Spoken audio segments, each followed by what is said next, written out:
dan damai sejahtera bagi Bapak Ibu semua dan juga orang muda Katolik.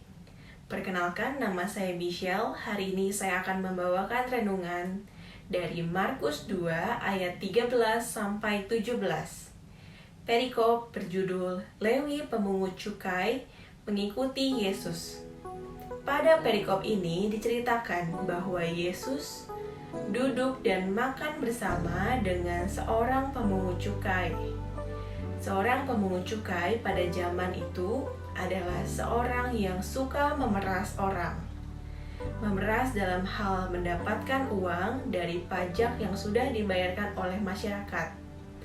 Dan juga orang Lewi pada saat itu adalah seorang yang dipandang sebagai orang berdosa. Ketika ahli-ahli Taurat dari golongan Farisi melihat Yesus duduk bersama dengan seorang Lewi pemungut cukai dan orang berdosa, ahli-ahli Taurat itu bersungut-sungut dan mengomentari Yesus.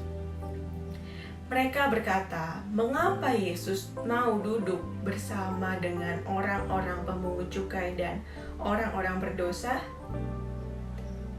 Lalu Yesus menjawab, tabib hadir bukan untuk orang yang sehat, melainkan tabib hadir untuk orang-orang yang sedang sakit. Apa makna dari perkataan tersebut?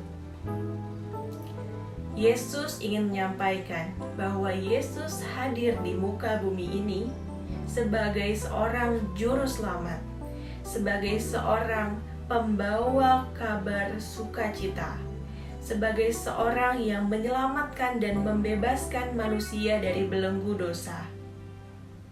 Yesus menunjukkan sikap mau makan dan duduk bersama dengan orang-orang pemungut cukai dan orang-orang berdosa dapat menjadi suatu contoh bahwa Yesus tidak hanya mau bergaul bersama orang-orang yang segolongan atau sederajat dengan Yesus, melainkan orang-orang yang terendah, orang-orang yang dikucilkan oleh masyarakat, tetap mau ditemani dan didampingi oleh seorang Yesus yang murah hati. Bapak, Ibu, dan orang muda sekalian, kita dapat belajar dan menerapkan sikap murah hati, sikap yang sangat baik dari Tuhan Yesus Kristus. Pada saat ini, pada kehidupan saat ini, banyak sekali kita temui di masyarakat, orang-orang sekitar kita, mereka yang merasa terkucilkan.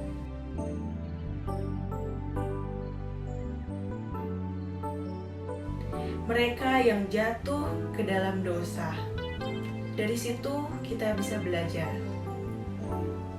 Kita bisa menunjukkan sikap, empati, dan simpati kita terhadap orang-orang yang dikucilkan. Lalu bagaimana caranya?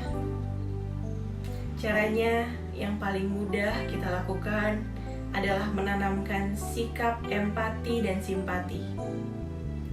Yang kedua, marilah kita sebagai umat beriman, umat Katolik, umat Kristiani, marilah kita tidak hanya rajin ke gereja, tidak hanya rajin berdoa, tidak hanya rajin baca kitab suci, tapi marilah kita bersama-sama tergabung dalam komunitas-komunitas di dalam gereja Katolik.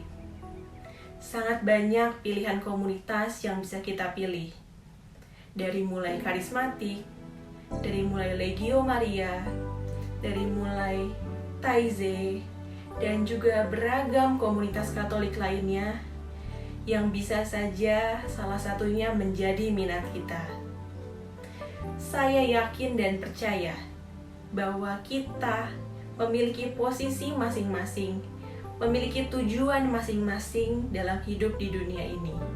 Salah satunya menjadi penolong bagi sesama kita, seperti yang dilakukan Yesus. Yesus mau membuat orang-orang terkucilkan, orang-orang yang merasa berdosa, menjadi orang-orang yang merasa dikasihi, merasa dipedulikan. Apa jadinya jika orang-orang yang sudah terpuruk dan berdosa dan dikucilkan oleh masyarakat menjadi semakin terkucilkan? Bisa saja mereka semakin terpuruk dan tidak mampu digapai oleh Tuhan. Marilah Bapak Ibu, kita merenungkan sudah sejauh mana kita menggambarkan citra Yesus sebagai seorang yang murah hati, seorang yang mau berempati dan mau bergerak terhadap sesama yang dikucilkan. Marilah kita berdoa. Dalam nama Bapa dan Putra dan Roh Kudus. Amin. Allah Bapa di surga, terima kasih Allah Bapa. Engkau telah mengajarkan kami melalui perikop ini. Engkau telah mengajarkan kami firman tentang Yesus Kristus Putramu yang murah hati, yang peduli terhadap sesama, dan tidak malu untuk bergaul bersama orang-orang yang terkucilkan. Ajarilah kami untuk semakin berani, semakin yakin, dan semakin bersemangat dalam menggambarkan citra Yesus di dalam diri kami, khususnya dalam membantu, mendampingi, dan menolong sesama kita yang terkucilkan ataupun yang direndahkan oleh masyarakat. Jadikanlah kami garam dan terang bagi orang-orang yang dikucilkan.